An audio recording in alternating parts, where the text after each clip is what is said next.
Kita bergeser ke Sumatera Utara guna mencegah penyebaran virus corona di Sumut. TNI Polri bersama pemerintah Kota Medan memberlakukan penutupan jalan di 12 titik di Kota Medan hingga waktu yang belum ditentukan. Sementara hingga saat ini data kasus positif COVID-19 di Sumatera Utara sebanyak 14 kasus, sedangkan data ODP turun sebesar 58,9%. Selengkapnya kita akan bergabung dengan rekan kami Dana Pangaribuan langsung dari Medan, Sumatera Utara. Dana, bagaimana kondisi di Kota Medan hari ini setelah 3 hari pemberlakuan penutupan sejumlah jalan protokol? Ya, Sumi, memasuki hari ketiga pemberlakuan penutupan sejumlah akses jalan protokol di Kota Medan memang saat ini sudah terlihat kondusif dan masyarakat sudah mulai memahami tujuan dari penutupan sejumlah akses jalan protokol di Kota Medan. Dan di hari ketiga, meski demikian masih ada saja masyarakat yang belum mengetahui dan masih mencoba untuk menerobos jalan yang ditutup oleh petugas.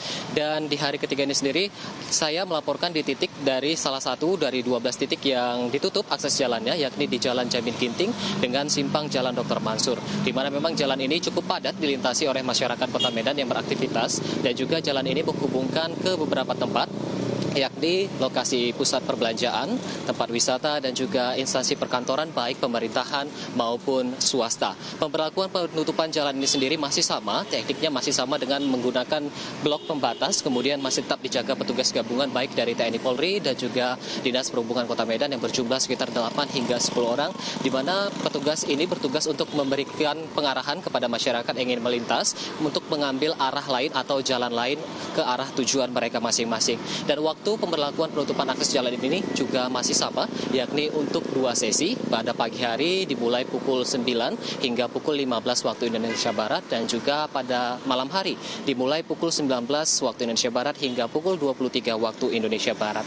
Penutupan jalan ini sendiri tidak sepenuhnya total ditutup, melainkan pada pengalihan arus lalu lintas agar membatasi pergerakan masyarakat guna mencegah penyebaran COVID-19 di Kota Medan dan juga wilayah Sumatera Utara. Dan bagi masyarakat yang rumahnya berada di tempat ditutupnya jalan, tetap bisa melintas dengan menunjukkan kartu identitas, dan juga bagi pengendara yang ingin melintas melalui jalan ditutup harus dalam kategori dengan keperluan yang darurat. Dan terkait dengan penutupan akses jalan di Kota Medan, berikut kita simak pernyataan dari Kasat Lantas Polrestabes Medan, Kompol Reza Khairul berikut ini. Ada yang ingin berbelanja sembako dipersilakan dengan meminta izin dari petugas yang berjaga di lokasi. Kemudian apabila tidak berkepentingan yang terlalu urgent ataupun emergensi, apabila sudah kita himbau untuk mencari jalan lain ataupun memutar balik, masih juga melawan, tentunya kami akan melakukan tindakan sesuai dengan peraturan perundang-undangan. Sumi. Terkait dengan jumlah kasus di Sumatera Utara ada 14 kasus positif, namun satu sisi kita lihat data ODP semakin menurun. Faktor pendorongnya seperti apa, Dana? Ya, Sumi, untuk terkait dengan data kasus COVID-19 di Sumatera Utara, juru bicara gugus tugas percepatan penanganan COVID-19 di Sumatera Utara, Aris Yuda Riansa, menyampaikan memang ODP mengalami penurunan sebesar 58,9%. Namun untuk positif tetap, yakni 14 orang, di mana 2 orang dilaporkan meninggal dunia dan 12 orang masih dirawat di rumah sakit. PDP sendiri berjumlah 77 orang, masih dirawat di 7 kabupaten kota di Sumatera Utara, yakni Medan, Pematang Siantar, Tanjung Balai, Deli Serdang, Serdang Bedagai, Dairi, dan Mandeling Natal.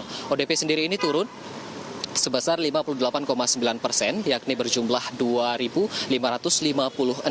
Data ini turun karena penyesuaian kriteria dari panduan revisi 4 Kemenkes Republik Indonesia. Pasien negatif sendiri sudah ada 7 orang yang dipulangkan dan dinyatakan sembuh. Dan Gubernur Sumatera Utara menghimbau kepada masyarakat untuk mematuhi aturan karena memang bersama kita bisa melawan COVID-19 karena COVID-19 dapat disembuhkan.